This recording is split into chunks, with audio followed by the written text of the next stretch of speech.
for joining us this afternoon for being a part of Jordan's thesis project, doctoral presentation. Very exciting to have you here for that. I thought it might be helpful as we get started if I could provide a little bit of discussion about the doctoral ministry program in order to put this presentation into some kind of a historical context for you. I've learned over the years that what most people know about the doctoral ministry program is what they see on commencement. They see a couple of old guys getting hooded.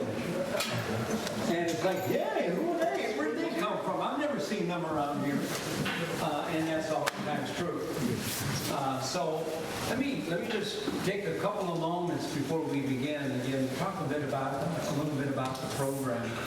The doctoral ministry program here actually began 15 years ago in 2005. It was launched by a Murdoch grant, Northwest Baptist Seminary. And I became its director in 2008. As you know, in 2010, Northwest Baptist Seminary and Corban University merged, and so the D.Min program came here. And it's been here since then, this past 10 years. About 5 years ago, our program, we took a pretty major turn in how we decided to begin to try to build the program. We had it was a kind of a struggling program early on, so we developed a cohort model, as many schools have. And so Jordan is in that first cohort group. The cohort model, the student is in the program 3 years, in which he takes coursework and studies, 2 courses every year, with 1 2-week residency in June every year. And they meet with their professors and their colleagues, followed by the writing of a thesis project. As you say, a thesis project, what is that? Oftentimes we use the word dissertation, but there is in many ways a significant difference. The doctoral ministry degree is a professional degree. Dissertations are usually part of an academic degree, a PhD. It's not that PhDs are not professional or practical, and it's not that D.Min programs aren't academic. It's just a way of categorizing them in keeping with the kind of work that we're actually doing. What the D.Min project really seeks to do, which is why we do a presentation and we don't concern ourselves with an oral defense, is that we seek to have the student demonstrate that they are more than able to use biblical and theological integration in the development of ministry as ministry practitioners, which is what predominantly a doctoral ministry program does, is for. And so students coming from a wide range of ministerial backgrounds are all in the process of learning how to in a better way, integrate and demonstrate theological integration into their ministry practice, utilizing that a way of allowing their ministries to flourish at a higher level. And so you're here today to be a part of a professional presentation. Jordan started working on this several years ago as part of his doctoral ministry work year to year. One of the things that is somewhat unique to our program is that dissertation or thesis project work begins really almost at the beginning of your time as a student. The reason for that is that while I was at Talbot working there, I had learned that a doctoral ministry program, as other PhD programs, have a ADD percentage of almost 50%. And that is over 50% of students beginning doctoral work never finish their dissertation. And I learned in my own experience that part of that is just the way the programs are constructed. And so what we try to do is help students begin that work right from the beginning so that when they're done with their 3 years of coursework, they know they're not done. But they're already in orbit with their thesis project rather than having to relaunch at the end, which most students find almost impossible to do. And we know that as well from our experience in the program. And so this, again, I'm happy that you're here to be a part of this. During the course, you have some paper there, you have an outline. Please take some notes. There will be opportunities all along the way as we work through the presentation for some interaction, some questions, Q&A, and we're going to welcome that. Okay. So before we begin, join me in prayer, would you? Lord Jesus, thank you so much again for the opportunity to serve you in any and every capacity that you've given us to do. Represented in this room are a host of individuals from just a variety of disciplines and fields of knowledge and service. And we thank you for each and every one. We thank you that, Lord, you've given us keen minds and sensitive hearts to correspond well with the work you have for us. And even now we ask that you would just direct and guide Jordan as he presents the work that he's devoted a good portion of the last couple of years to as a way of not only just demonstrating the work you're doing in his life, but as a way of encouraging all of us in the area of discipling and what that can mean, what it does mean, and how all of us can be engaged in it in a significant way. So Lord, as we listen and participate, we ask you to open up our minds and hearts to what we hear, so we be active listeners, allowing you to work in our lives. We thank you for all of this in Jesus' name. Amen. All right, well, thank you, Dr. Leroy Gerson, and thank you guys for being here today. I know a lot of your schedules, and many of you are very busy, and I say that to say thank you for the sacrifice of being here today and making time for it. Personally, that's very meaningful to me that you're here. And also for the subject, spiritual formation of our students, that's also significant to me that you're here to receive kind of some of the data of the work that I've been doing. And we also have some special guests here in our Zoom conversation from Papua Hope Linguistics Institute, who's also curious about spiritual formation of our international students and some of the things that we're finding. So we welcome you guys to this conversation as well. Thank you for being here. Good morning to some of you as well in Papua. But it's been a bit of a planning struggle for me thinking of this moment because I'm aware that this is a doctoral presentation. And so part of me thinks that this should be very academic. Maybe I should get a tuxedo with a cummerbund. Maybe I should have a monocle and look like Mr. Peanut. Is it that kind of a feel? But as I look at the people in the room and knowing who I invited, I feel I could do this sitting on a couch with you guys. And at the same time, the more I've really practiced it and looked at the data, it comes out of my heart like a sermon. So I'm going to really try and balance these things as we journey together today through some of the data. And what's important for me, for you guys to know, in addition to my thankfulness that you're here today, is that you understand the outline. That this should coincide with what's in front of you today, having some of the timing breaks. And as you'll notice between each of these sections, there is going to be a 5-minute break. That 5 minutes, there will be Q&A. There might be table discussions if time allows. That's built into the presentation. It's for you to dialogue with each other, not just with me. But it's also an opportunity to get food, drink, use the restroom. And if you have a hard-out time or you feel tricked into this being till 5 o'clock, there will be places for you to discreetly leave. But as far as the subjects go, we're going to start with the problem of ministry. That's where all of these doctrine of ministry problems begin.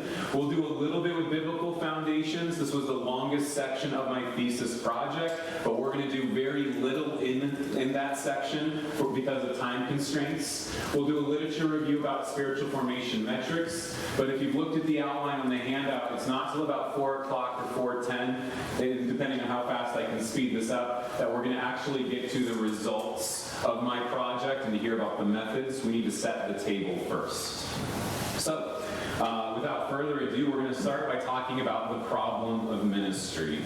And this professional project is going to be focusing on a certain context. It's not a problem everywhere, it's a particular problem. And I'm focusing a lot of my work within the CCCU, the Council of Christian Colleges and Universities, which includes a lot of schools that you've heard of. Primarily my research that I did, it's all at Corban University, but it has broader application. And in terms of precedent research that I built my project on, I took most of it from within the CCCU. And for those of you who don't know, this is going to be a pretty important point to start on, is that the colleges and universities that I'm talking about really make transformation of students one of their chief aims. Most of them have statements about spiritual formation, Christian character development, or growth in Christ. And the CCCU schools include a pretty wide range of denominations, but we're talking about a group that has about 500,000 students enrolled, getting close to 4 million graduates, and 180 universities or colleges represented. So what we talk about today is about Corban specifically, but I believe it has broader application. But truthfully, this project that I'm presenting is about what was done here. And it's an important point for me to start out by saying this presentation will not be in any way criticism or judgment of this university. I am not an outsider, I am more of an insider here. This is my student ID card, circa 2005. I went to do my undergraduate program here. I've been teaching part-time for 10 years. So over the last 17 years, 13 of them I've been here. And this project doesn't come out of some deep hurt that I was not discipled. This project is all about opportunity. And I want to make that very clear, that this is about the opportunity that we have here. And so as a preliminary statement, Christian universities, like Corban University, they have a tremendous opportunity and mandate to encourage the spiritual formation of their students. That's a primary statement for me. And this is an individual mandate for the believers who work here. And that's reflected in many types of passages that we would all have as mandates on our own lives individually, to make disciples, to encourage our fellow believers, to share gifts within the body, those type of things. But then as a university built of staff and faculty who are Christians and who have a Christianly aim that we've already mentioned, spiritual formation or transformation, we have a really unique opportunity to be spiritually influential in the lives of students. And so there is mandate, but I'm leading with opportunity here. And this is going to be reflected in the CCCU and at Corban University in our vision statements, our mission statements, our programs, our planning. This is a statement from the CCCU. Basically, we could simplify it and say, you're one of these schools if you integrate biblical truth, you're committed to spiritual formation of students, and you can even hear a little bit of Corban University here in this last one, graduating students who make a difference for the common good as redemptive voices. And of course, from the Corban website, we know our mission is to educate Christians who will make a difference in the world for Jesus Christ. And a little bit further down in our vision for the university, we care about character, competency in Christ. And the last piece about growing in Christ, it's specifically mentioning this involvement we have with staff and faculty in the lives of students. But this is really setting the table for me to address the problem, is that while Christian universities have a tremendous opportunity and mandate to spiritually form their students, there are some complications associated with this. For one, defining spiritual formation and prescribing methods is quite a challenge. And it's a challenge for a lot of reasons. There's problems with definitions depending on which sort of evangelical group you're from. Data on how people change doesn't come to us just from the Bible. It comes to us from the world of psychology and education as well. So some sometimes we have disparate data on how to best transform others. And then students and prescriptions for students should change over time. Generational studies and studies done with, the next youngest group continue to make us rethink what we're doing and how to reach maybe some of the prescribed ends, but changing the methods or means. Secondly, measurement of spiritual formation is a challenging business as well. This is seen in that there are a number of instruments available. There are questions about reliability and validity of these instruments, and there are a lot of fits to consider when finding the right spiritual metric. That's true of which, if it's going to be something that the Catholics put out, something that the Growing Disciples Inventory is one that I really like, and it's put out by the Seventh-day Adventists, which doesn't mean I can't use it, but it does have some theology-specific questions that I would have to figure out how to use. There's also questions that fit because a lot of the measurement tools are put out by church groups, and there might be a lot of questions pertaining to church attendance, to tithing, to involvement in small groups that maybe would not be the best fit for us considering college students. So there are some fits to consider. And even with accurate fit and some validity, there's still doubt that the data that we would collect would be an accurate spiritual assessment. And so there is just maybe a sense of skepticism. It's just easier to be agnostic and say we can't know things and mention exceptions or contrary biblical evidence, which I think in a Christian campus is just saying, isn't the heart deceitful above all things? We can't know our own spiritual formation. And so there are some problems associated with that. But if we do lack clear definitions or measurements, it makes assessment of programs and evaluation of institutional success nearly impossible. Because we're going to need to know these definitions, our methods, and we're going to want to have an accurate measurement tool to say, are we doing it? And so data might seem to be tangential or inferential. Anecdotes are what Dr. Leroy Gertzen calls belief and magic take over. And I just think that we end up focusing on more controllable outcomes because it's easier measured, it's easier demonstrated. But a shared responsibility of spiritual formation can lead to no one taking adequate ownership of forming our students. And actually, as I've discussed the topic of discipleship on this university campus, this is the one that I've actually seen the most, perhaps, conflict about. Because isn't spiritual formation the church's job? And the answer, of course, is, well, yes. But isn't spiritual formation the job of the family, the parents? Well, yes. But isn't it the individual's job to willingly obey and to grow and to desire? Yeah. I just hope that when we use the word church, we understand that we're talking about the body of Christ, which exists here. And so when talking about the church, and I know there's a distinction between the local church and the people that make up the church, but it seems sometimes we're blaming people out there not realizing that we're part of that same church.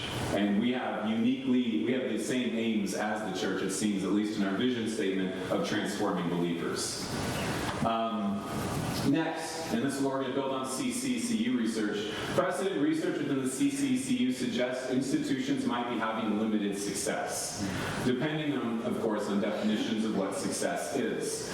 But there was a 2006 study by Gary Railsback, who basically did some survey work with graduates from a wide variety of kinds of schools to see how many people dropped out of the faith, how many people grew in their faith while in schools of different kinds. And what he found was that 42% of CCCU graduates felt that their faith had significantly grown during the years of their enrollment. 42% said strongly agree in terms of growing.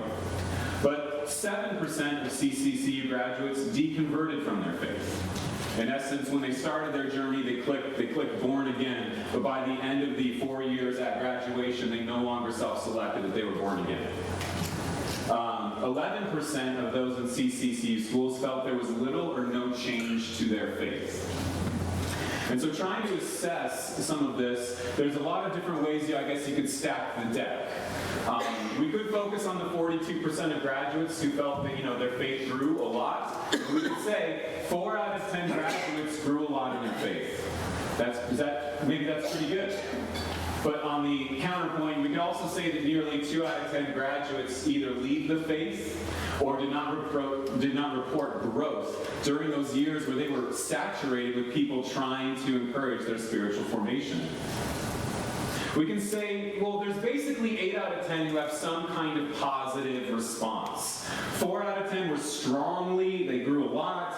The next 4 were like, kind of. But basically, 8 out of 10 graduates report that their faith was impacted positively on some level by their time at the CCCU school. Maybe that's success. Well, we can also now move to thinking about incoming freshmen. So we're getting into retention studies, and I'm going to use some numbers from Lori Schreiner at Azusa Pacific. According to her 2017 numbers, CCCU school retention is at 52%. Corban, according to their 6-year graduation rate from 2012 and 2013, is slightly above that at 56 and 54. Last one I checked, Dr. Chris Vetter. But basically, I mentioned that to say that we end up only keeping and graduating about half of our incoming freshmen. And that's pretty standard, 52, 54%. And there's a lot of reasons why students don't persist. There's a whole plethora of reasons. But it is in the research that when students feel they have theological fit and that they are encouraged in their spiritual growth, they tend to stay. So it's worth mentioning, though, that out of 10 incoming freshmen, only 2 of them will really be those who report the growth we're aiming for, or perhaps the growth we exist for.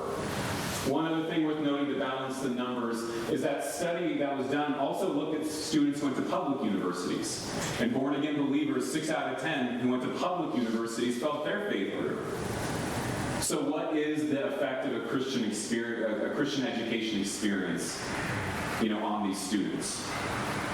So again, precedent research with the CCCU suggests institutions are having some limited success. One other important point to set the table for us is that precedent research with the CCCU suggests that the most important element in transforming students is the human element.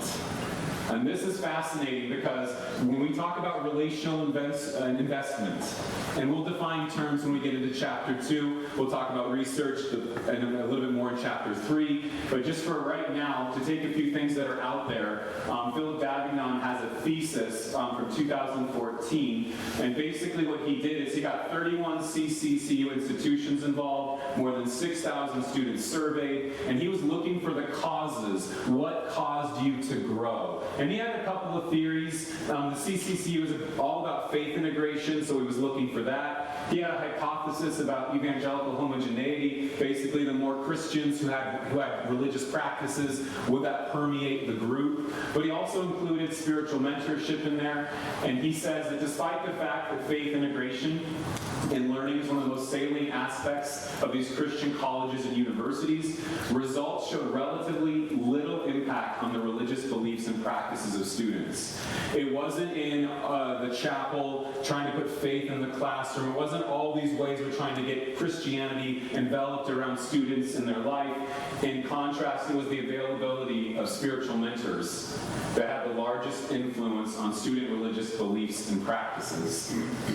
And as you know, my project is going to be with spiritual formation of students.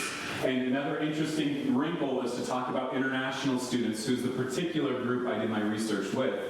There was precedent research done with leadership outcomes. And what they did was they measured with 3,000 American native-born students compared to 3,000 international students from a variety of different places and leadership outcomes. And to make it real simple, basically traditional American students have this level, and below that some distance was our international student population. But there was this aberrant data of international students who actually achieved the same level at graduation in these leadership outcomes, and the research showed that it was the investment of a voluntary mentor that mitigated that distance. And that distance of what international students experience and what they can get from the American education with all the things that they go through to be here is significant. But apparently the investment of a mentor from the university in a voluntary program really mitigates that distance. Furthermore, Furthermore, there's already research out there about mentoring students, and they're academically more successful. They tend to stay, they drop out less, so that's important for schools. There was a Gallup survey that was really aiming to understand how many graduates are in the fields they study for and how happy are they. And what this study found was that having a close and personally encouraging relationship with the professor while in school has long-term ripple effects. This one element doubled the graduate's odds of being engaged at work years after graduation. It has a tremendous impact, this relational investment of faculty and staff on these students. It's a very formative time. But this study found that only 14% of students reported that they had this type of relationship. Apparently it's quite rare. According to the earlier study with the CCCU, only 30.4% of students reported they were satisfied with the access they had to spiritual mentorship. Again, somewhat rare. And then if we want to step into just some preliminary data I have from Corban students and in relation to these things about mentorship or somebody who's meeting with them for their spiritual benefit. This is coming from the interviews, which I will talk about in section 3 a little bit. But just so you see it up front, what do Corban students report as the most significant factor in causing their spiritual growth? Those who took part in my program and part of this research investigation, some of them were discipled, some of them were not. I gave them 5 options of what encouraged them most and had them put them in order. And the overwhelming #1 factor of what most affects my spiritual growth, reflecting back on my year at Corban, was professor and staff relationships. And that was true of people who were discipled and true of people who weren't discipled. That relational investment is pretty significant. Well, do Corban students have access to these relationships that benefit their spiritual growth? I did a survey with 51 students just via Converge with some of the classes that I was teaching, and I found that only 21% of Corban students, with a high percentage of freshmen and transfers, felt like they had somebody, not even through the university, just somebody who met with them regularly for their spiritual growth. I asked this question at the beginning of the semester, and I asked it at the end to see if there were changes. That number did not change. I'll move into the next one, sorry. The next survey I asked is, are Corban students maybe really that interested in relationships that meet for spiritual benefit? Maybe that's why so few have them, because maybe students are busy, they're not that interested. Well, I asked students, and I had a larger sample size. Instead of being 51, this one was 116, and that big blue number is those that are a yes. That gray is those who are a maybe or unsure.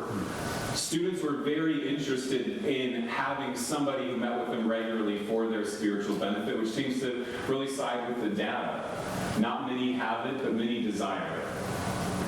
And what was really interesting / maybe a little bit sad for me or convicting to me was that this was the same at the fall in August when I asked. It was the same at the end of that first semester with that same group in December. They were interested all the way through, and it was the same in spring in the beginning. It was the same at the spring and end. It was the same with the freshmen, and I did have one upper level, 400 level course that had a wider range, and it was pretty much all the same of the interest level being high and very few having it. So the interest seems to be a stable interest and an unmet desire across campus. So again, just to restate, we're coming to a place of Q&A, a place perhaps for table conversations. Corban University and its personnel have an opportunity, leading with that word, and mandate to encourage the spiritual formation of their constituents. But encouraging spiritual formation is hard to measure. We'll talk about measurement. It's hard to assess. It's hard to affect. What methods do you prescribe? It's hard to take ownership of when everybody's seemingly contributing to it. And what it seems to be, from precedent research, it's going to take greater relational investment. And perhaps the chief problem of ministry for a university like Corban is, where does the time and money come from? So my thesis, of course, is that the strategy of utilizing discipling relationships, which I will talk about in this next section, to spiritually formed students will be demonstrated to be effective, basically by comparing two groups: students who measure their spiritual formation, who also have a discipling relationship, and I'll get their data, to compare with students here who do not have a discipling relationship, and we'll compare the data. So I'm going to pause now for some questions. If we have some questions, we can do it back and forth. If there are not very many questions, I'll turn it into table discussions. Does anybody have a question that they'd like to start with? Yes. What exactly are we trying to find out? I mean, how do we know that this is happening? How many times you go to church in a month? Sure. How many checks you're writing for your church budget? How many times you bark at your wife or you don't? Yeah. So are you asking a question, Dr. Hills, about spiritual metrics and what they're measuring? Yeah, that's what I answered. Yeah. Well, in the next section, in the third section, we'll get into what should be the domains of spiritual formation metrics. But just to briefly answer, some of them focus on character, some of them focus on relationships, some of them focus on knowledge and practices. Famously, the spiritual well-being scale focuses horizontally on my sense of purpose and meaning and happiness, but also my perceptions about my relationship with God. There are a lot of things to measure, which is why fit becomes so important. Not only that making sure that they're asking questions for the, I guess the unique brand of our evangelicalness, but also that the questions really are pertaining to students. And then there's this whole other question is that we want them to have some established validity.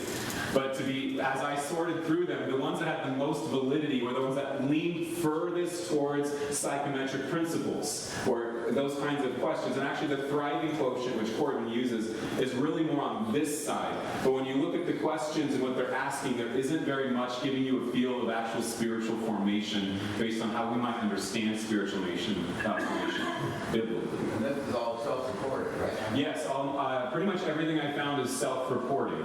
And we'll get into that with chapter 3, why that's the case. But yes, it is self-reporting. So in the question where we asked, are students interested in spiritual discipleship, spiritual growth, you got 29% of the ones that weren't sure. Yeah. Do you have any opinions on that, or what's your thoughts on that? Well, yeah. That seems to be a large percentage that aren't sure. Well, I think some people want to know what this is going to look like. Am I in a group? Is this a class? What professor? What staff person? But I also have a hypothesis that 21% of students have this relationship, and so what would they choose given the option? Would they say yes, no, or maybe? If they already have it. I already have that. Am I a yes, am I a no, or a maybe? But I found it very interesting that 2 out of 116 said no. Yeah.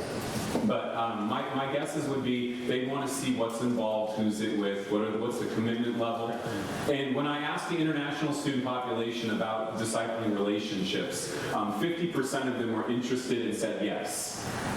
So we'll get into that. Thank you. Yeah. So you might get into this a little more later, but out of curiosity, with the 21% of students who did have a discipleship mentor already, was there any trends that you saw with that 21% where all of the 21 only had mentors from the ministry department, or was there a widespread of or just, were there any trends with who was discipling and what people were getting discipled? Did you look for that kind of data? Okay, so your question was, what were the trends of those people who said, yes, they have discipleship? So through interviews and through student conversations, kind of unofficially, my actual perception was while 21% said they had that discipleship, I didn't actually think that that was really representative of maybe the whole university, because one of the sample groups in that were people who were upper level with a higher concentration of ministry majors, who it could be theorized were already connected into serving and ministering into a church somewhere, as a theory. But also I had a higher percentage of RAs. One of the things I found is the secret benefit of being an RA on this campus is that you get a discipling relationship, is that you get somebody who invests in you. And I had actually a higher concentration of those as well. 21% is what my survey showed. I believe the number of who actually has a discipling relationship, which in the question was just, do you have somebody to meet with regularly for your spiritual good? I think that number is probably closer to 17 or 18%. But I didn't ask with somebody at Corban University, so that allowed for people to say yes, my pastor, my youth pastor, or somebody else. Yeah. So normally for the 20% of students, how long is spent, how much time is spent with the, like always the spiritual mentor each week? I did not quantify a certain amount. I just wanted to see, could students identify that they have somebody that they meet with. When it gets into reporting what I did, I will be able to answer that, I believe, in section 4 on how I did the discipleship that I did with my students. But I would imagine it probably varies a lot. With maybe a student who meets with somebody once a month, they might have said that they had a spiritual mentor. Maybe somebody who has something more frequently, I don't know. But I didn't define it as a way to narrow it. I wanted to catch as many as I could with that question. Or maybe this is about later we talk about your students specifically. But because you know your students, did you feel any conflict personally because you're trying to get your data, but you also know they're not in a discipling relationship? Did you feel like that conflict had pushed them towards them, or try not to because you need them? Well, when I asked students to participate, and we're getting ahead of ourselves, but yes, there were 52 international students at Corban when I started this, and I sent, and we'll get into the means, but basically 27 said yes, they will agree to measure their spiritual formation for the whole year, which we'll talk about. And then of that 27, half said they want to be discipled by me. And that was more than I really wanted. It was 13. That was a lot of students with a lot of time commitments to take on that many, but I didn't feel comfortable pushing them away. The highest percentage were our Papuans, but I did have a few people who I did not have a relationship with prior to starting discipleship. So I had a few other students. Yeah. One more. Yeah. Jordan, I wondered if you had run across any research on retention rates going up because of the university implementing. Oh yeah. Yeah, that's already precedent. That's not what I did, but yes, students who have mentorship tend to stay. That's already been established. Yeah. I believe that was in one of my slides about they report that higher academics, GPA, and lower dropout rates. So yes, investing in mentorship keeps the students at the university, broadly speaking. I'm going to move to a table discussion. That way there's at least a 3-minute break for more food, more drinks, also using the restroom, and we'll get started. But if you're staying at your table, I guess my question to you, assuming you have some connection to the university, would be just to talk to those around you. Whoever's next to you, you're stuck with each other.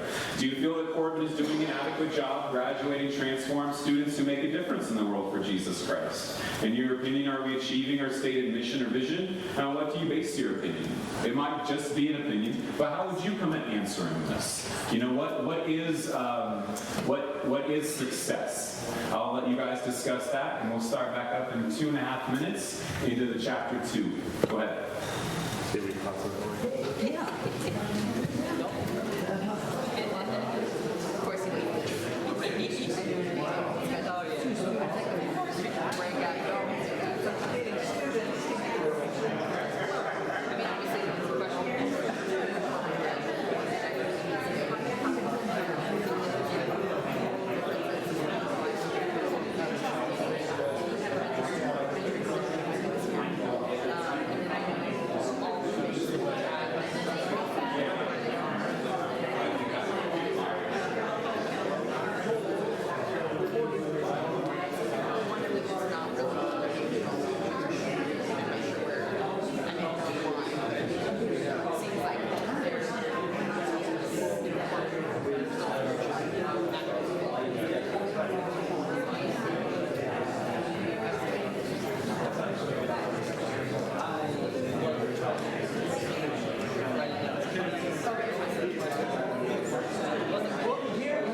conversation is happening that I have to talk over. But my goal, of course, in doing this presentation is to start a lot of conversations, not to have the final word on them, certainly not. And so I'm glad to see conversations forming. The next subject that we're going to get into might be the one that you're most familiar with, which would be perhaps a reason to keep it brief, but it's on biblical foundations to the topic. And so we're going to be talking about spiritual formation. We do not have time to get into the weeds, the details of spiritual formation. This is one of the longest sections in my writing, but it's going to be one of the briefest sections today. Basically, our concern is, what does the Bible have to say about spiritual formation, and how is it achieved? How do we contribute to it in others? So how do organizations nurture spiritual formation? And so the two topics that we're going to take are spiritual formation and discipling relationships. And this should be, I need to say this very clearly, there are a lot of ways to spiritually influence students. Somebody else could have looked at all the same data and thought, you know what would really transform students? Prayer groups. Maybe somebody else would have thought service projects. But for me, for the hunch, for the thing that I'm setting forth, it's the relationships that I'm going to call discipling relationships that I'll define. That is the treatment I picked for my project. It seems to fit the precedent research that's out there. It seems to fit, I think, the generational need of students currently. And I believe it's modeled in the scriptures. But I do want to say this is one of other means. There could be different things chosen. This is the thing that I chose for my treatment. But spiritual formation, you need to cite Dallas Willard, Bruce Demarest, and others. Basically, what I want to point out from some of these quotes is that we have a process here, a process of increasingly being possessed or permeated by such characteristics. In other words, we end up looking like Jesus. That would be to put Dallas Willard a bit simply there. Bruce Demarest is going to be talking about the effectively experienced reality, that there's not only something about my willful obedience, but about my experience of Christ that transforms me. And then I really like Jim Wilhoit's quote up here, that everyone is being formed spiritually. It may either be in a positive or negative direction. It's not just that these things form students. Everything we do contributes. Everything's part of it. We can't just turn it off and on. But some real quick, just a few quick slides. Spiritual formation is a process. It's a journey. It's something that it's this process that we're on and we're aiding others in. Spiritual formation has or is a destination. And the destination of spiritual formation is being conformed to the image of Christ, or Christ-likeness. Spiritual formation is achieved by willful obedience and life conformity to Christ. In other words, I participate in it. I choose it. Or the way I like to describe it is I work with the Holy Spirit in it. Is that there is an aspect of obedience that's involved.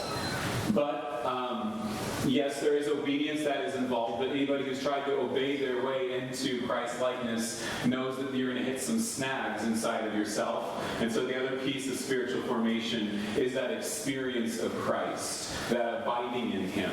That yes, it is my active obedience, me choosing this road, but there's also the sense in which Christ working in me and transforming me by virtue of His Holy Spirit. And the last piece, and then we'll get to the summary statement here, is spiritual formation is achieved within community. That there is quite a bit of these one another commands that we'll see here in a moment, or that working together for the unity of faith, the knowledge of the Son of God, to mature manhood, to the measure and stature of the fullness of Christ.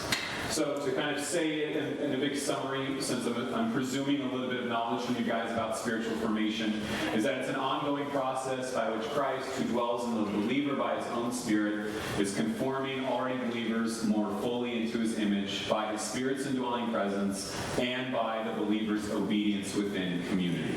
That would be to say it really broadly. There's obviously a lot of research in this topic.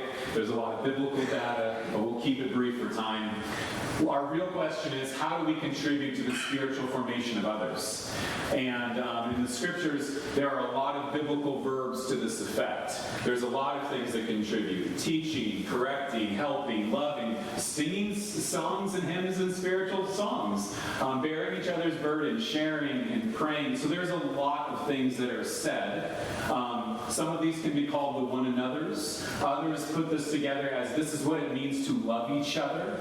And so we can think of some of these commands, these things that encourage spiritual formation, as what we do reciprocally to one another's.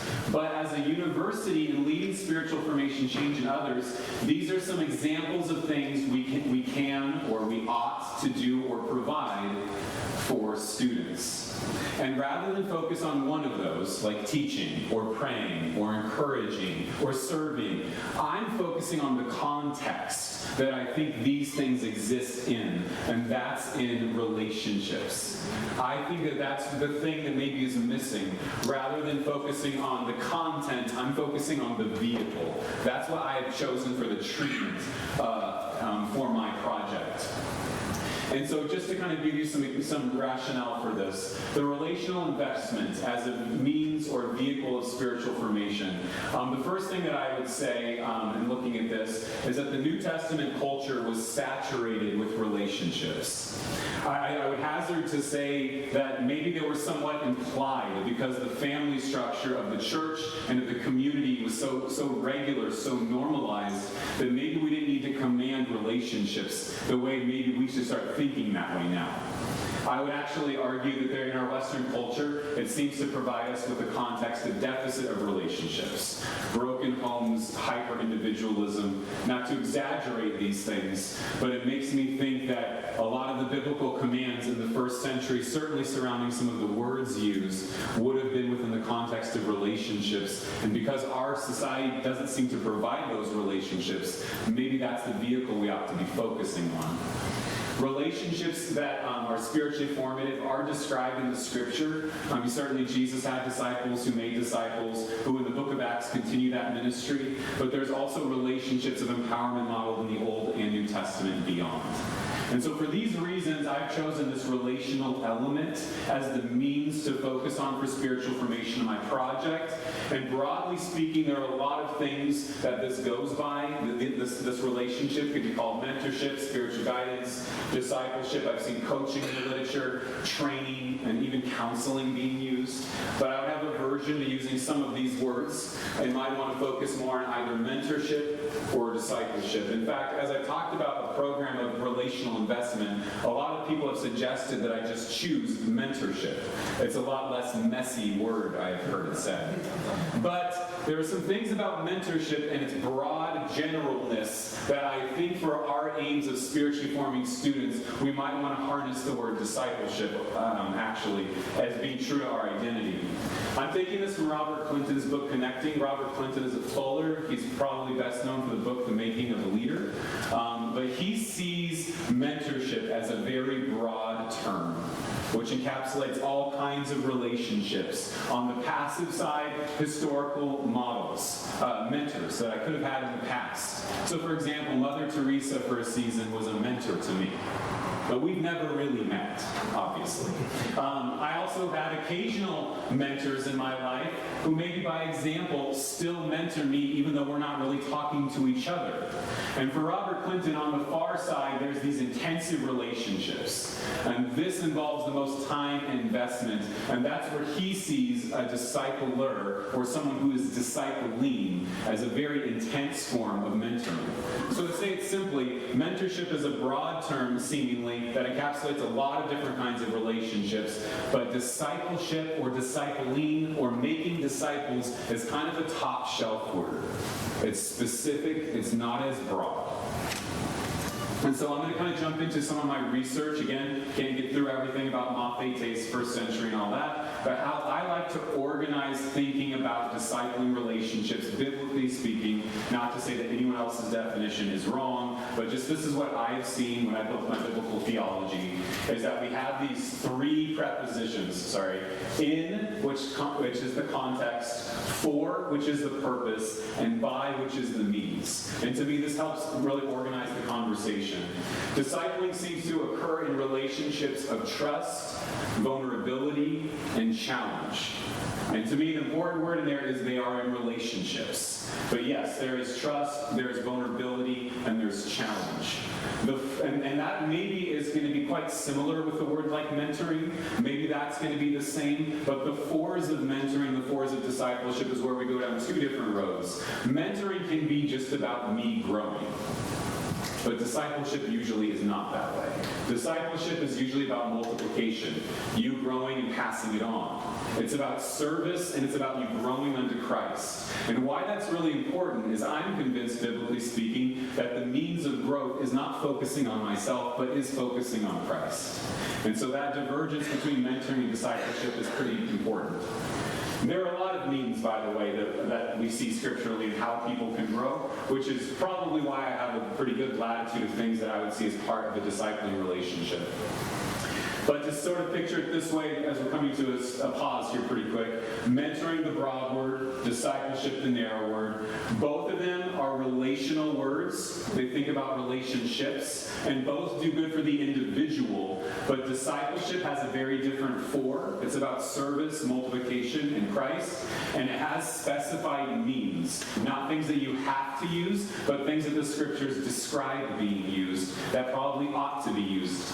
And that's different than mentoring. So, in conclusion for section 2, before we get to a Q&A and perhaps some more table discussion, is spiritual formation in Christ-likeness is our goal. And again, I chose the treatment of a discipling relationship, knowing our students and their needs, knowing the precedent research, which we already looked at for that relational investment in CCCU schools, and knowing there are various options, I'm choosing that treatment of discipling relationships. And these are relationships or friendships. I prefer friendships usually. That's a little more descriptive. That involve trust, vulnerability, and challenge, and for the purpose of Christ-likeness and multiplication.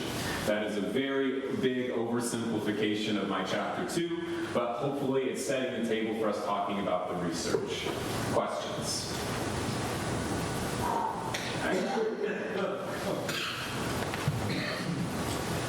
Yeah, right. Is there some implication or perhaps explicit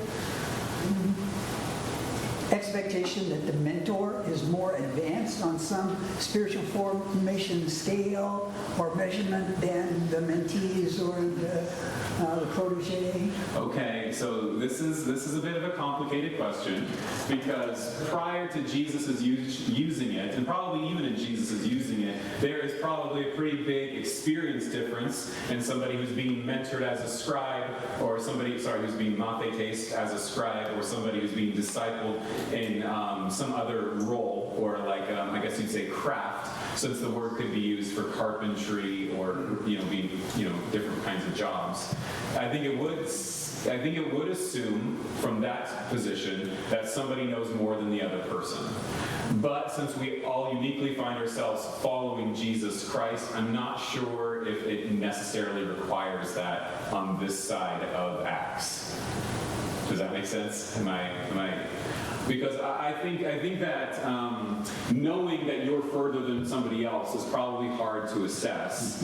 And it's really, I think what I've noticed in dealing with adults who are talking about discipling is all of us are real quick to say, I don't know enough. I don't have enough experience, I haven't gotten enough training, I didn't get enough Bible, I don't think I can do that.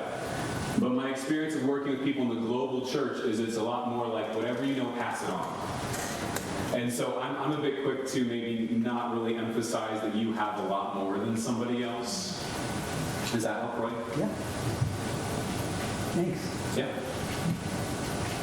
Well, I might actually turn this to a table discussion then and give us a 5-minute break. What do you believe spiritually forms our current students most? What practices are you committed to? Is it discipleship, or is the idea of getting people in the community or serving? What do you believe in? And also, do you feel an aversion or hesitancy to discipling students? Obviously, I'm going to be presenting the effects of discipling relationships, which might presume some of you thinking about the implications of maybe I should find more of this in my life. Is there a sense of hesitancy or pause in that for you? Go ahead and give you guys, I believe we'll go with 4 minutes, and we'll come back to section 3, and we'll be getting very close to results.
means we're going to be cutting from the literature review. I kind of already decided that if we were running low on time, this is where we'd sprint, because I want you to see the data of the project and understand the project thoroughly. So we are going to sprint through the literature review. If you think we've already been sprinting, no. So the literature review. I did my literature review on spiritual formation assessment, and that begins by talking about the possibility of spiritual formation assessment. Biblically speaking, there are a few passages that, say you need to examine yourself or test yourself. So it's not without precedent, biblically speaking. But for the context of a Christian school and our responsibility to accreditation and larger groups, we really need to assess anything that we say we do. So it becomes pretty important that if we say we want to transform students, that we provide data to that effect. And then there's also this practical side that I found out in my research project, is that students would love to see data of their growth. They like to see graphs. And so there's some of that in here as well. But again, as I mentioned in chapter 1, there are some problems associated with spiritual formation assessments, and we could go right back to talking about Scripture. While Scripture might talk about self-assessment, it doesn't exactly give us an example of how to do that. It doesn't give us the metrics. There's also this big warning about self-deception and how people can be deceived about their level. I mean, one just needs to throw out the Pharisees, and we're all nodding our heads about people who thought they were here when in fact they had missed it entirely. There are also problems with particularized definitions. I already mentioned this when I talk about fits. In order for scientific study to occur, there has to be consensus meaning with regard to the phenomena being observed. And so we need to have some kind of joint definition. I'm going to skip to this one. Assessing spiritual formation tends to be written from the perspective of a single theological institution or tradition within Christian spirituality. Basically, if the Catholics put a lot of time into metrics, it's not that applicable to other religious groups. Similarly, with maybe a Wesleyan group does their, creates their definitions and schema, it's not always translatable to other groups within the church, which means that we just have a lot of disparate data because we're not agreeing on definitions or methods or means. Another problem is really asking, well, what should we measure? How do you measure it? Studies can only measure indicators of spirituality.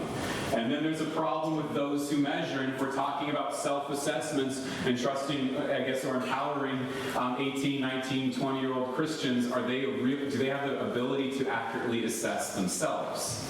So these are some problems that are associated with the topic, but there is evidence that this is possible from of course, Scripture, precedent, and there's also possible domains to consider. Something that's just worth mentioning is that the expectation of fruit or fruitfulness seems to suggest that there is something plainly visible about growth, that it is in fact observable and knowable. I mean, Jesus did say, all men would know you are my disciples if you love one another. So there must have been something observable, therefore measurable, that would lead to some kind of proper assessment. Hebrews 6 maybe could be cited because it pictures spiritual formation as being related to what they know, and knowledge, of course, is assessment. But that which can be known by men must be observable, and that which can be observed can be measured. Kind of continuing to move at a quicker pace. But non-material subjects like prejudice, attitudes, opinions, even marital happiness were at one time not accessible, not recognized as a domain of scientific research, but these fields have gained acceptance from precedent work done through self-reports. In other words, measuring the unseen has precedent, and it's gaining a lot of different, unseen realities. Spiritual formation could, of course, be one of them. And so there are different domains. I mentioned some of these in chapter 1. What I need to get to talking about is my spiritual formation assessment and what I chose to do for this project. I looked at a lot of different assessments. I took 15 of them after kind of liking maybe some of their precedent validity, or maybe liking which kind of evangelical groups they came from. I took a lot of them, and basically I was looking for the right kind of fit to be used in my project. Since my project involved international students, I had quite a few considerations. Does it fit with us theologically? Does it have any precedent validity? Is there any kind of validity, internal reliability that they went through? Also, does it use complicated English language since these are international students? Would it be pretty easy to take? I wasn't worried about the length as much as how much non-familiar language was going to be involved. And then, of course, did it cost anything? And what I found actually from a lot of these assessments is that the main difference between a free assessment and a paid-for assessment was not different questions necessarily, is that if you paid for it, they did the analysis for you. And if it was free, you had to do the analysis. You make your own graphs. That was seemingly the big difference between a lot of these. And as I mentioned, wanting one that was reliable was very challenging because those that had the most validity were maybe not measuring spiritual formation as much, seemingly, and focusing more on psychometric principles. And actually, one of these that I really liked was the SAI, the Spiritual Assessment Inventory. Because it had so much precedent validity, they published a lot. But when I looked at the questions, I thought some of them were pretty challenging for international students, and maybe they weren't really descriptive of spiritual formation, though I loved that it had some validity that I could stand on.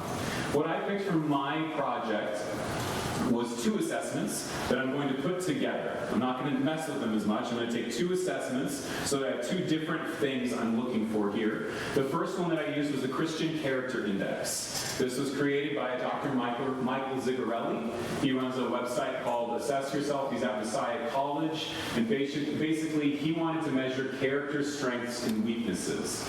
And why I chose this one, besides that it had some internal reliability, it was a theological fit, was that he was measuring character.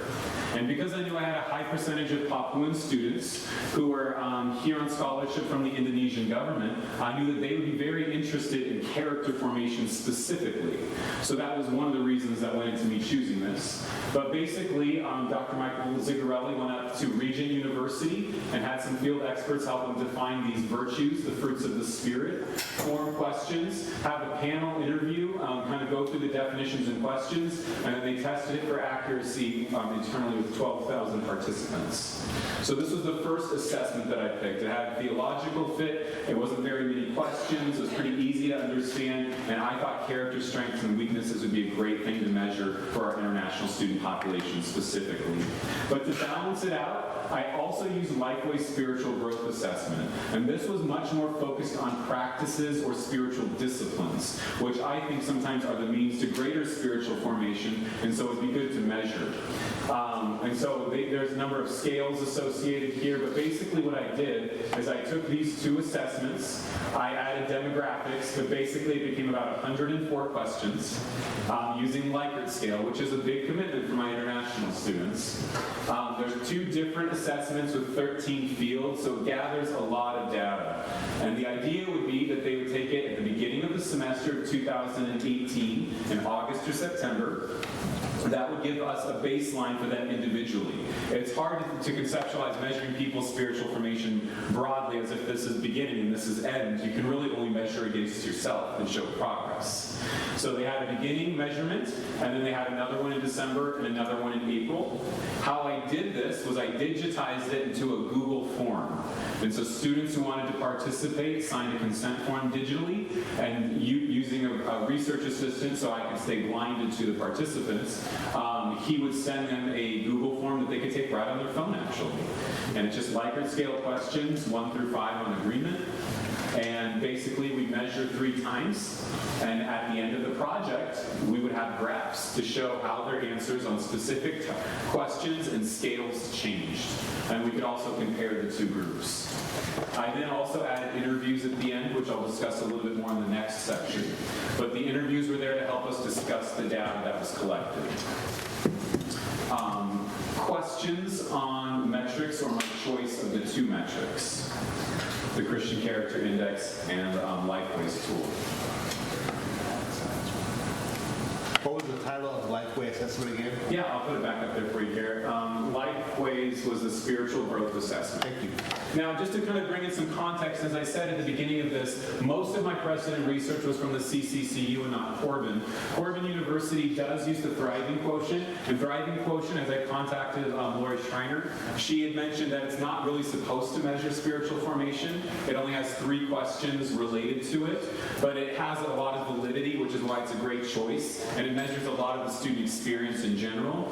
We also use something out of Taylor University. Taylor University's assessment tool, had they responded to me in time, I would have probably used as well. It's actually very good.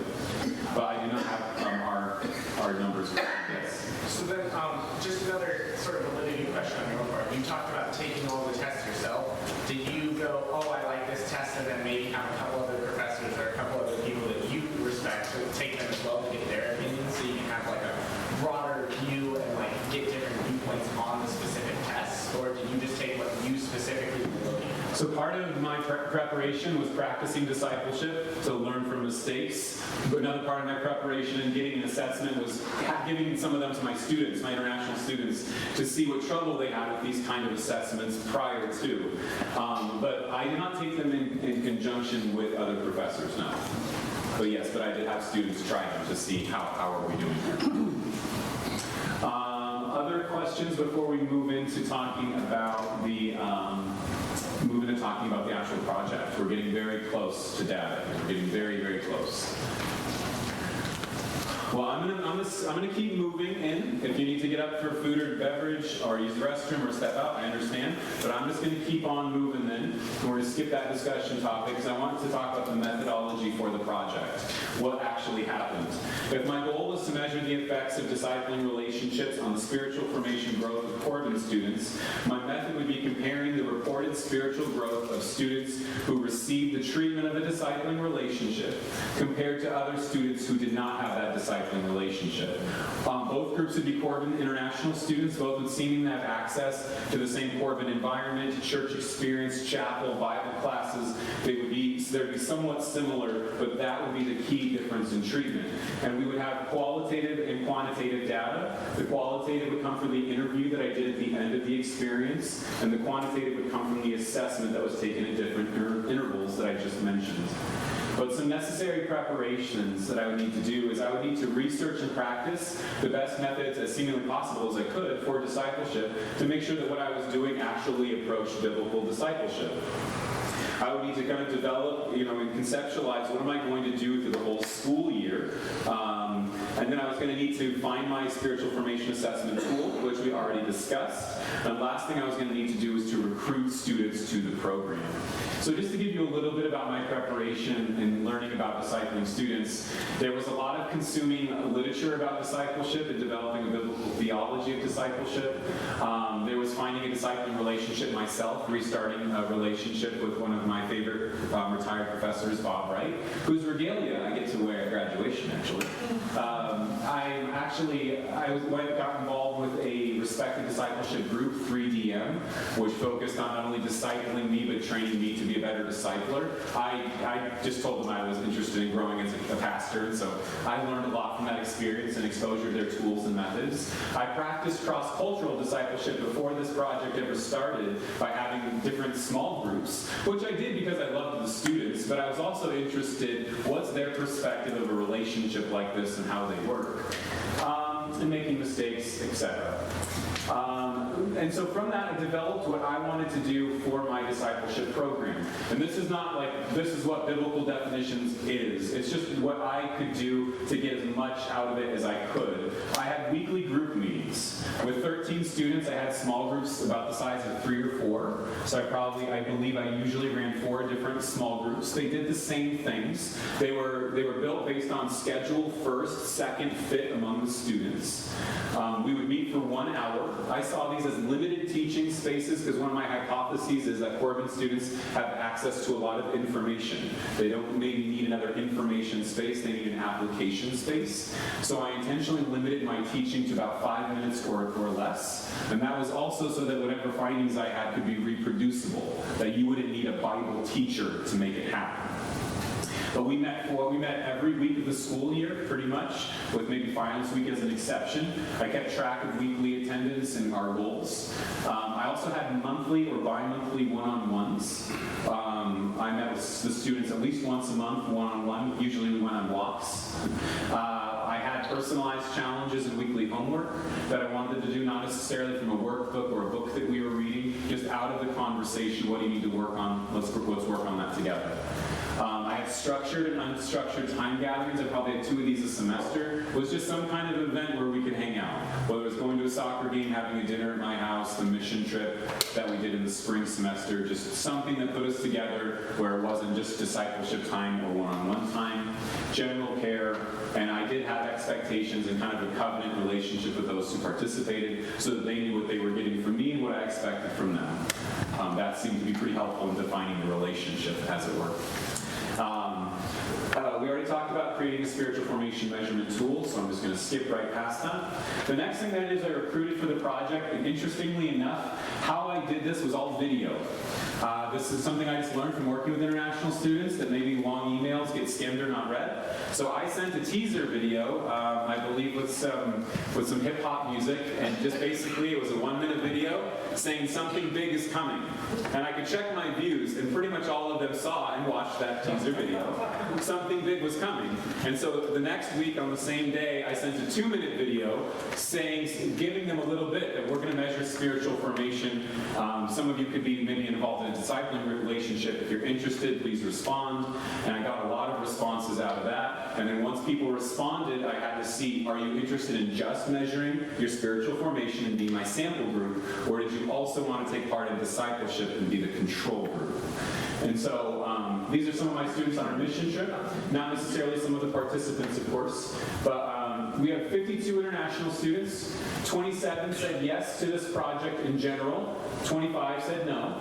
And from there, I made a sample group and a control group. Both groups exist within the Corban environment, which has chapel, dorm life, Bible classes, professors. There would be 13 that were discipled, 14 that were not discipled for the whole year. This was a year-long commitment.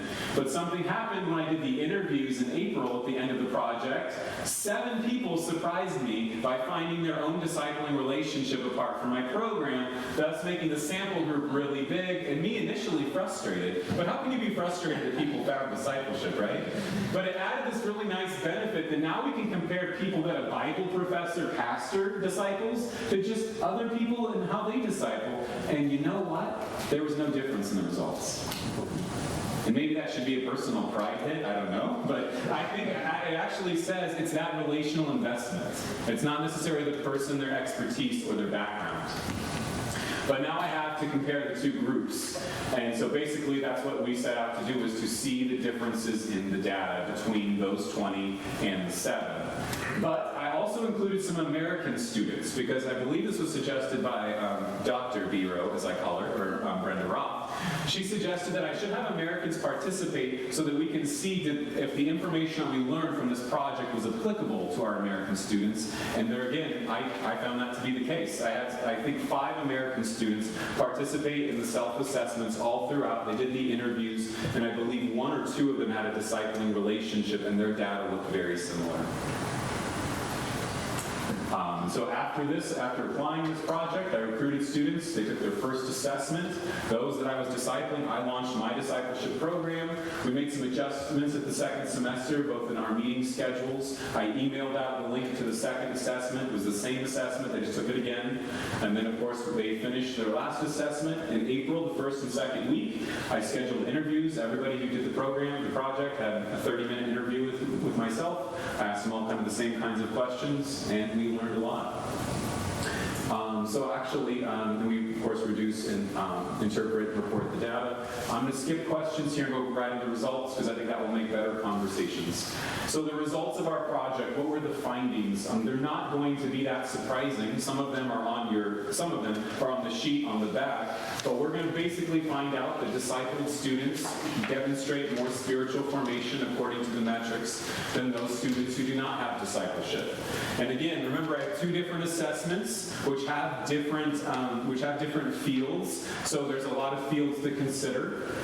And basically, you only see round 2 and round 3 because we are measuring against a baseline created with that first assessment. So the 2 subsequent assessments are measuring against that baseline. And so we've got the blue group, the discipled group, and the red group is those who did not have discipleship. And again, discipleship was asking them, do they have somebody they meet with regularly for their own spiritual good?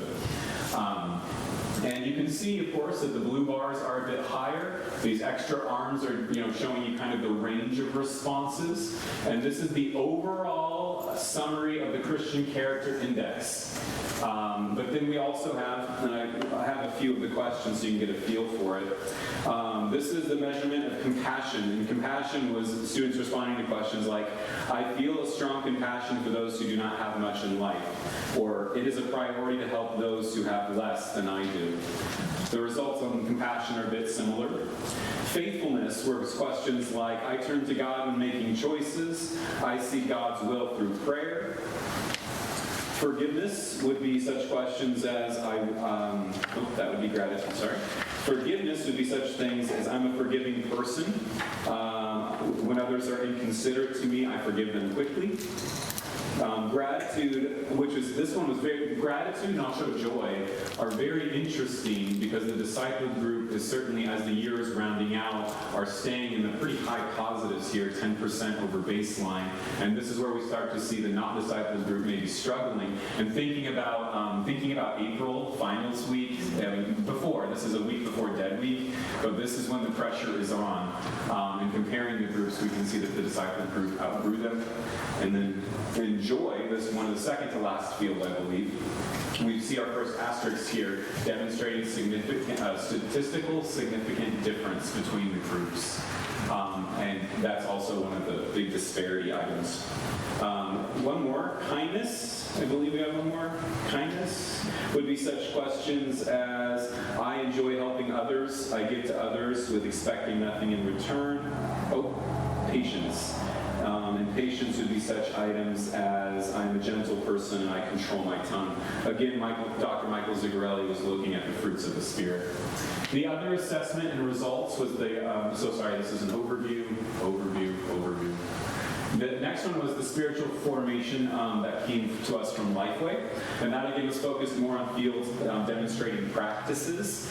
And so that one, overall, showed more significant results for those students who had a discipling relationship. Certainly, and one of the most important fields, perhaps to a university who says that growing in Christ is part of our vision, but this is where there's a certain statistical significance about how big the variation is between rounds 1, 2, and 3. That's abiding in Christ, which was questions about relying upon Jesus. And let me see if I can find that. I practice a regular quiet time and look forward to that time with Christ. When making choices, I turn to Christ. Living in the Word were questions about regular Bible study. Again, the discipled group is growing more than the not discipled group. Praying in faith. This was a big decisive change between the two groups, between those who had discipleship and those who didn't. Fellowship with believers, which would be something that we would care about as a university as well. That one was significantly different as well as the year went on. Witness to the world, we'd be thinking about evangelism and service and cares for people off campus. And then I have one piece of aberrant data that I don't have an explanation for, where the not discipled group, out of 13 fields, there was one the not discipled group shined more, and that was in ministering to others. And I'm not exactly sure why. I don't have a strong hypothesis on this. From the interviews, maybe I could take some things away, but again, both groups grew, just this one was the one where not discipled groups, and it might have been a particularity of the 7 that were in that group, but they outgrew the discipled group. And so overall, those would be the spiritual formation growth of the two groups compared. A couple things to focus on here, though, as we round out some of the data, is remember I also did interviews. And in the interviews, one of my chief questions was to see what were their causes of spiritual growth, whether you were discipled or not discipled, or in one of those relationships. And again, just you saw this already, but what was most formative for students was overwhelmingly their first choice was professor and staff relationships. That was the secret sauce for them over church, chapel, dorm life, and Bible classes. If you try to take that same question and assign it a point value, 5 points for the first thing, even if you scale the points that way, we really have very similar results, that those relationships really took precedent. You saw some of my survey data already, that 20% of Corban students report that they have some kind of relationship approaching this definition, and 70% are interested with 29% unsure, 28% unsure. One other thing that I want to focus on, though, you saw that, sorry, was what about, maybe the question, aren't students being discipled by their RAs and upperclassmen through the dorm environment? In some of my interviews, I did have a couple RAs that I spent a little bit more time on this with them, because when I asked students how significant dorm life was, isn't this where you're growing, it really averaged 4 out of 5 factors. So it wasn't for the students generally, that wasn't really the thing that was causing them to grow. It was 4th, as we saw. And one RA I interviewed who was being discipled called discipleship in the dorms impossible because of their own student responsibilities and workloads. Out of the 19 students in my hall, I think I have a significantly influential relationship with probably only 1 resident. Now, there's other RAs, maybe who have more availability. This just was one of the participants who spoke at length on this. But I thought that was interesting because maybe our perception of where students are being formed is different from what's actually happening. Is it happening in the dorms? How much of this is happening on campus? Are students going off campus to find this? Either way, as we set up in chapter 1, this is the responsibility of any of us who follow Jesus Christ. We have an opportunity and a mandate to aid the spiritual formation of others. So I'm going to kind of cut through this. You already saw that, again, the interest level was very high. So in summary, those are some of my primary findings. I'll kind of wrap this up into conclusions. In fact, I'm going to skip that last one and go right into conclusions, unless someone has a burning question so that I can kind of interpret the data broadly and enter the conversation. But if there's a question about some of the data, maybe I should back up in case somebody wanted to ask a particular question pertaining to either these or these. Yeah. Oh, yes, go ahead. Question in general regarding Recruitment. Yeah.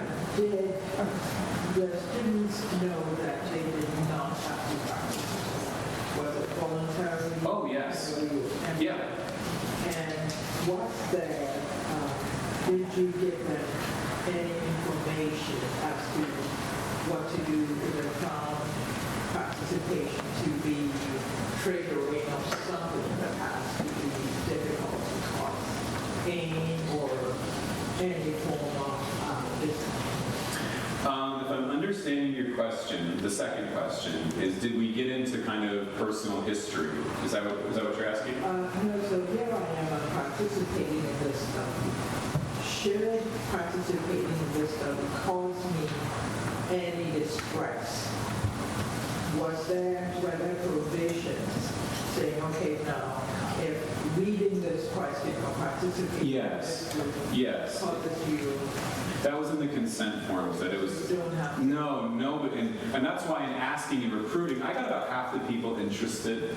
But I'll tell you, my favorite thing about this project, I know we're going sideways a little bit, but my favorite thing about this project was sitting down with people and having data in front of me and asking them how they grew this year.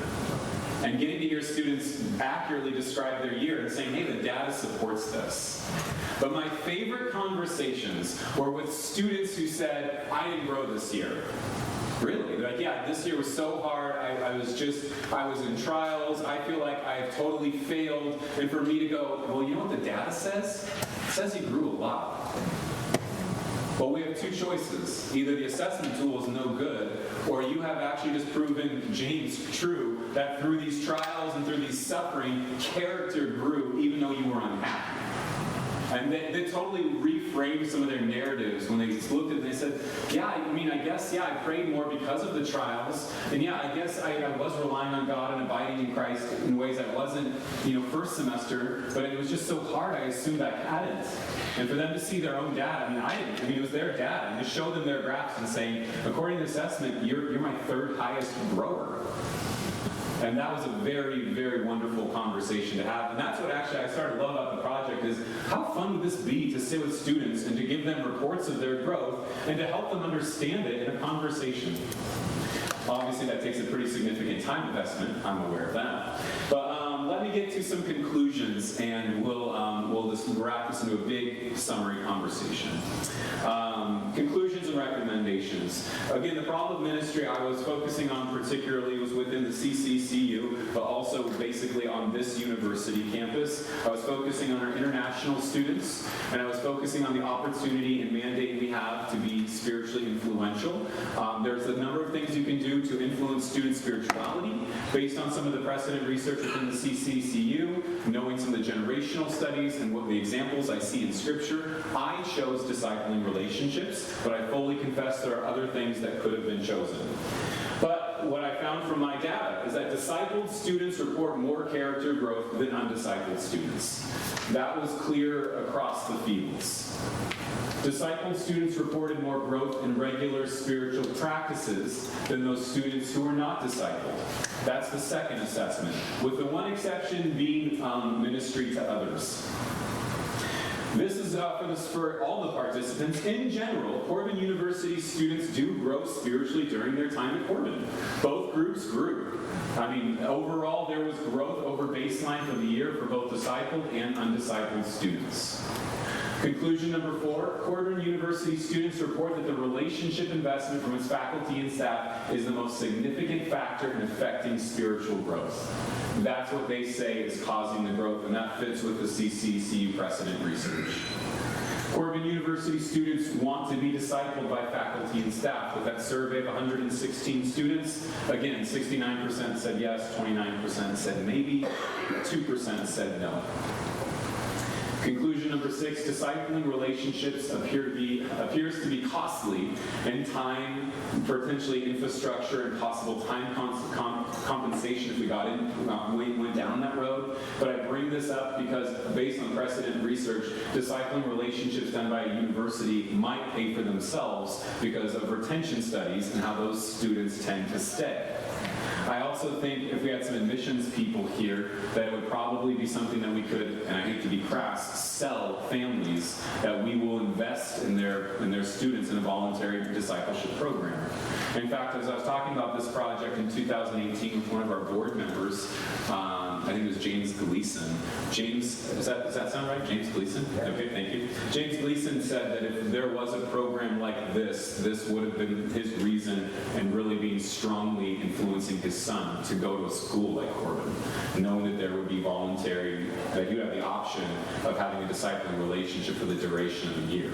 So I do think it could affect how we recruit students. Precedent research already shows that they stay at a higher rate.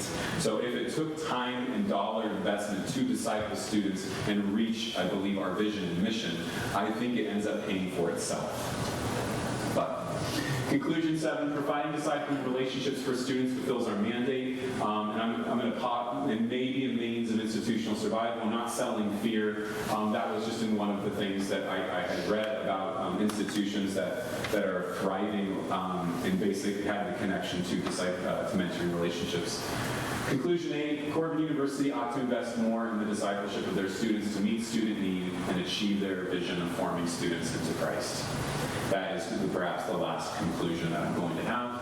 And other things that I've been thinking about isn't discipleship and this investment what Corban is all about and who we are?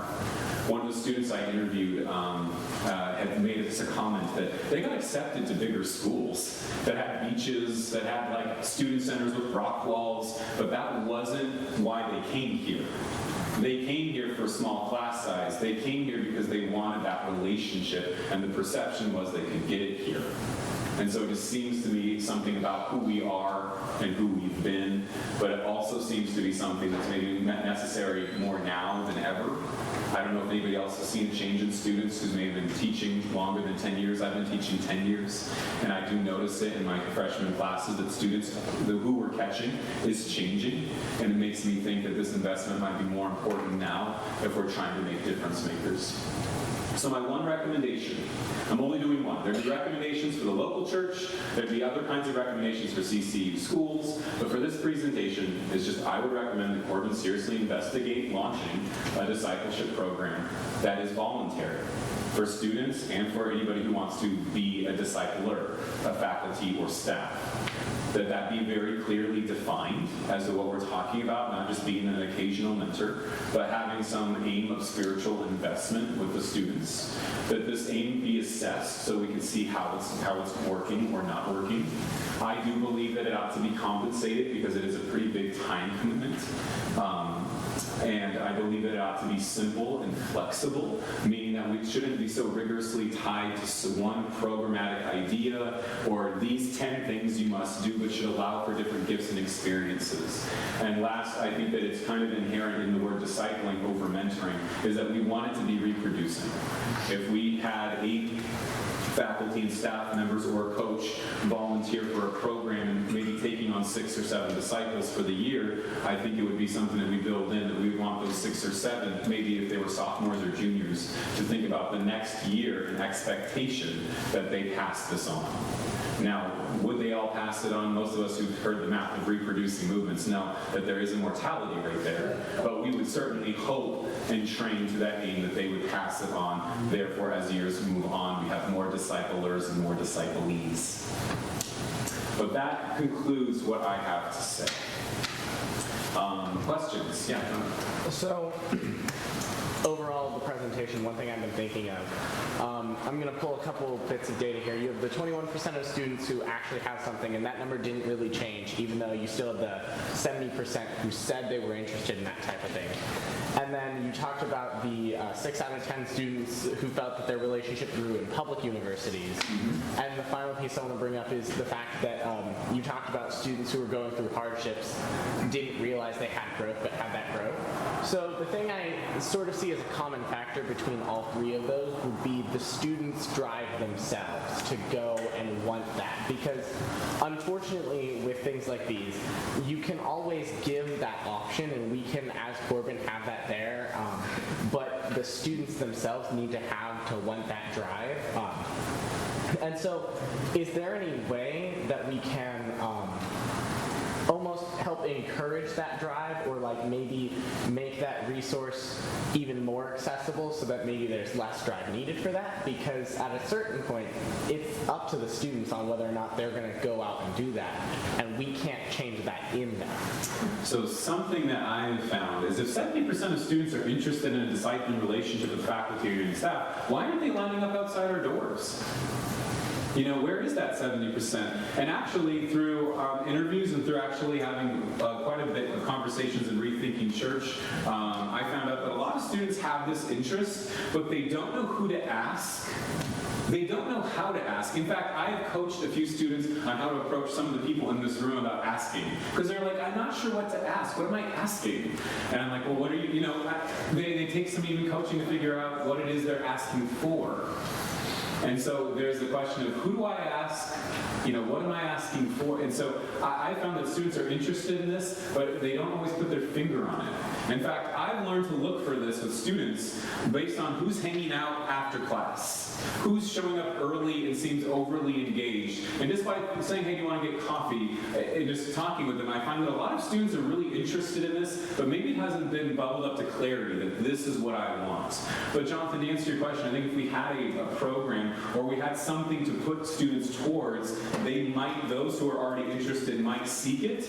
And I think if others saw the success of it or saw that people enjoyed it, it would grow in its popularity or interest. Corban University does have a mentorship program, but it's largely related towards disciplinary issues. In fact, when I interviewed somebody from Student Life, I'm guesstimating on the 2008-2019 year, they guesstimated that about 5 to 10 students had a discipling relationship through that mentoring system. Most of them, a big bulk of numbers related to discipline issues. And so in some ways, it's not that we don't have the program, it's that we lack the manpower. In fact, I think that's probably a fair representation of Student Life, that they would love to see a lot more manpower, but there's a lot of busyness and a lot of things going on. Other questions about the data or interpretation of the data? Yeah, I have a question or suggestion or observation. It looks like this could be in any CCCU institution. Correct. People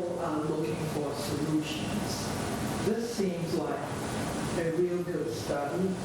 And it seems like I know it's not probably 100% generalizable to everyone, but if it could be worded, if it's worded in a way that says, this is the Corban experience, but that you think it could be applicable to other or similar institutions, or definitely they could look beyond Corban and find out how this study was done here.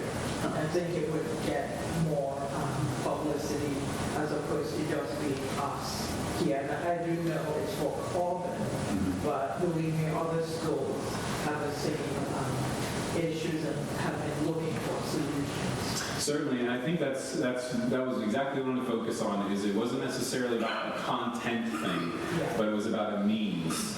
Is that not getting a new book, a new system, as much as let's focus on that relational investment and let's have some flexibility within definitions. And so I appreciate your feedback. Yeah, I'd love to see if this was of interest to other schools. And of course, if I had acquiesced to calling it mentoring, this would have a lot broader application. But I just feel like as a Christian university, we are really shooting for the much narrower spiritual formative kinds of things. Yeah. If these recommendations are followed, you have another study in mind down the line? Well, I have unofficially been kind of keeping this project going with some students, some American students, just to continue to see, are we doing, really is the data about traditional undergraduates or Americans the same as the international students? So it's still going. What I've thought a lot about more than another study is what would it look like to get 6 or 8 professors to do this?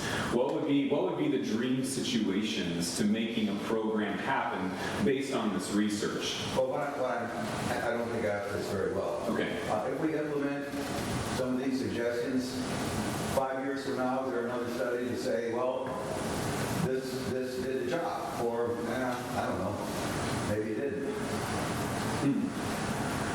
Did I make myself clear at that time? Yeah, that's clear. I don't know that I've actually thought about measuring the success of if we did something. I think this is pretty smart. I've been focusing on we should do something. So, the next thing is to say, I think these are pretty smart recommendations. Let's see if they work. Well, Dr. Hills, this year I have a secret club. It's a discipleship conspiracy group. There are actually about 20 to 30 faculty, staff, coaches, and janitors involved. And we've taken on, some of them are here, they've taken on trying discipleship. Some of them have also agreed to measure with their group.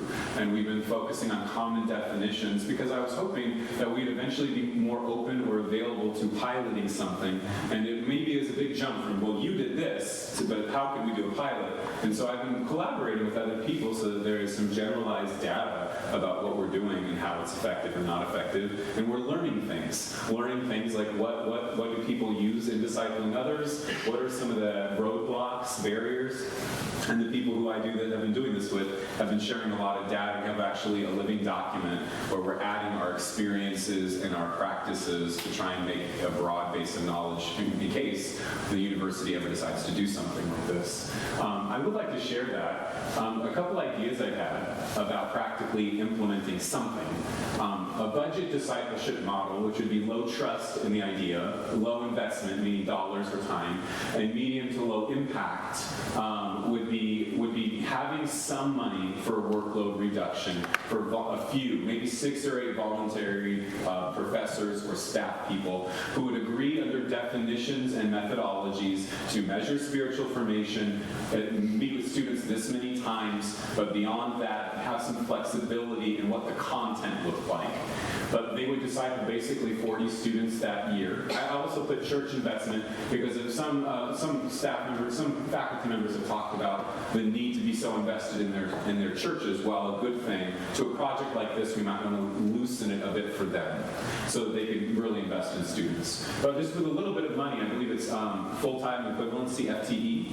If we could get some space on that for a faculty member or for a staff member, free them up with a student worker, compensating maybe 5 hours a week.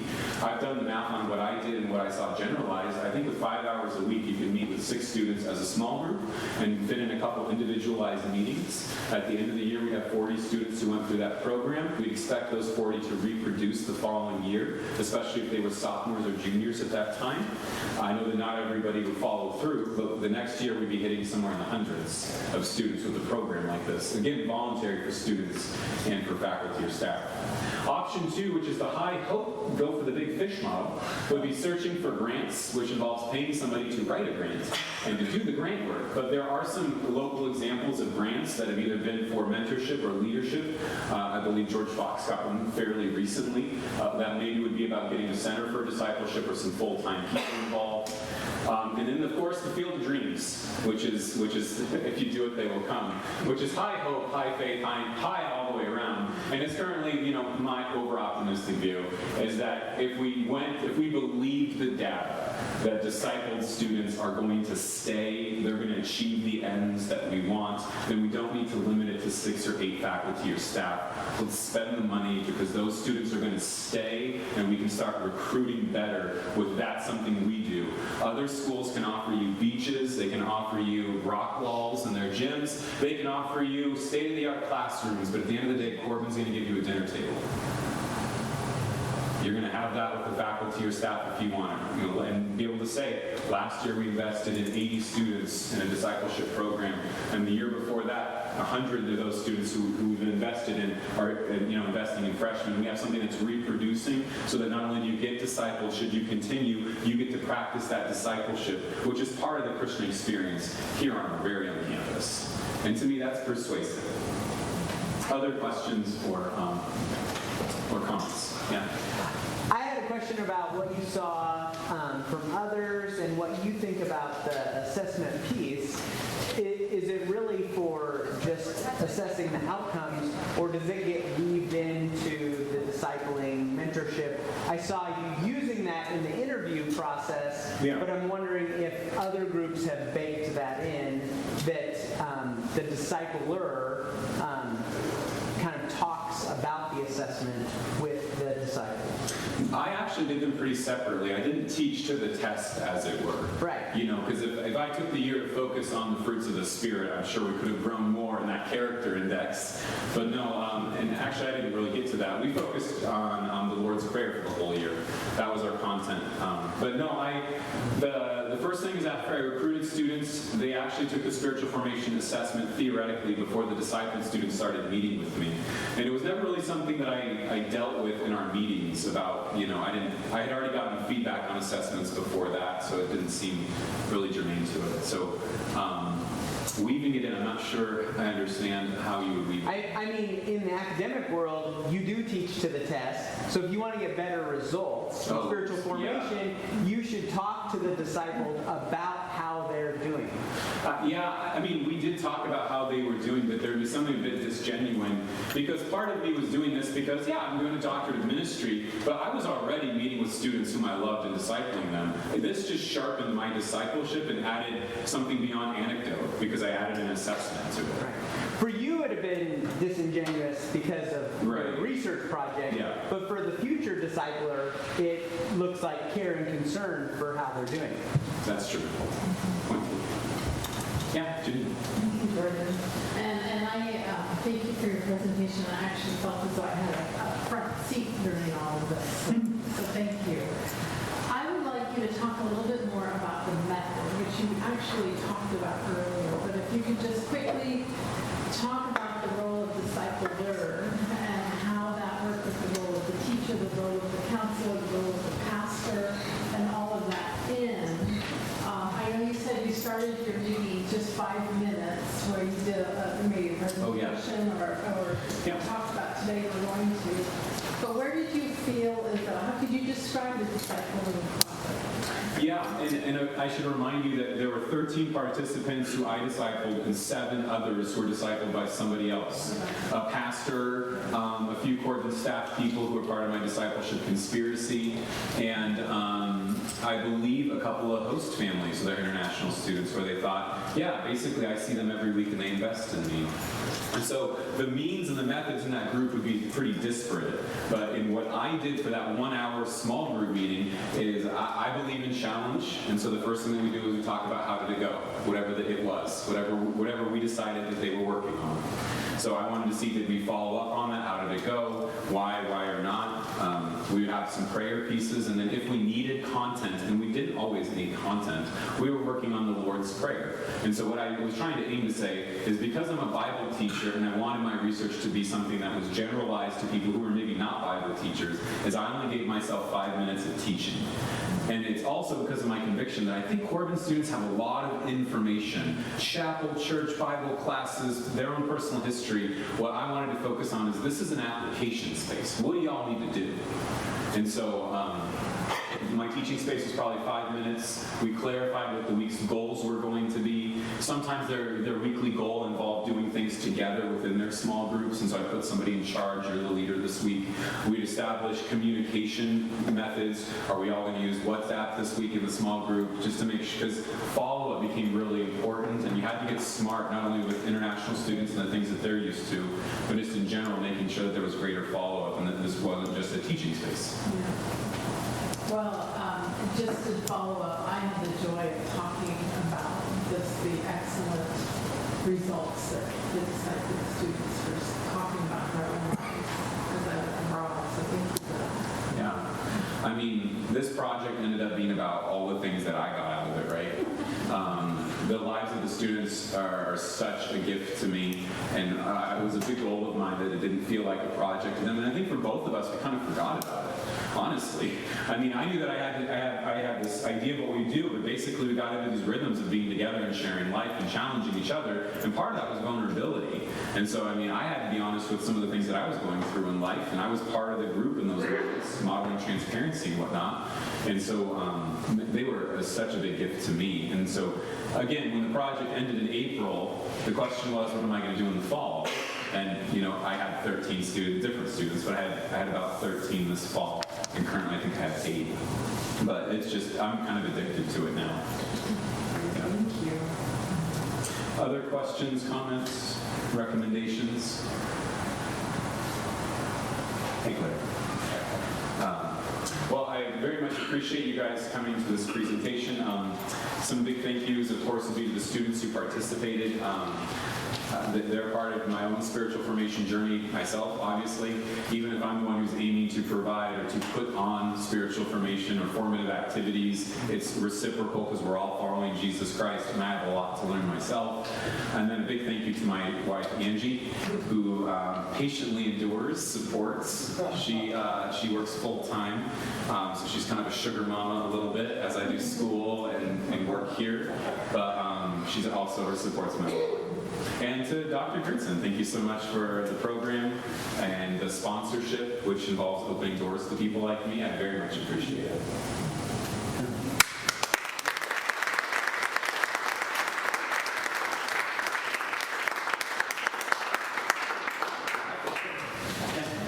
Again, we do thank you for being here. This is part of the process. We have others in here who are looking forward to this, Steve and others, so thank you, Claire. But again, this is part of the process and being part of the doctoral ministry program. Just so you know, this took a lot of work. This is coming at the conclusion of not just working on this, but 3 years of coursework. That all has its own assignments and capstone projects and so forth. And so this culminates all of that here at the end. Jordan is graduating in May. Yeah. Very excited about that. So I'll be there. And again, just a reminder, he'll be the first graduate of the current cohort model that is part of our strategic leadership. So we're very excited about that. Garrett's in the back. Garrett is doing a presentation in July. He also will be graduating. Garrett, you want to tell us just a minute about what you'll be doing in July? Sure, it's kind of a different from Jordan's. Yes, it is. Yeah, I'm looking at a little bit of our topic. My question is, what motivates librarians in CCD schools to pursue scholarship? Probably the only similarity is CCTU between us. So Yeah. That's my question. But he has the opportunity to do a presentation before all of his colleagues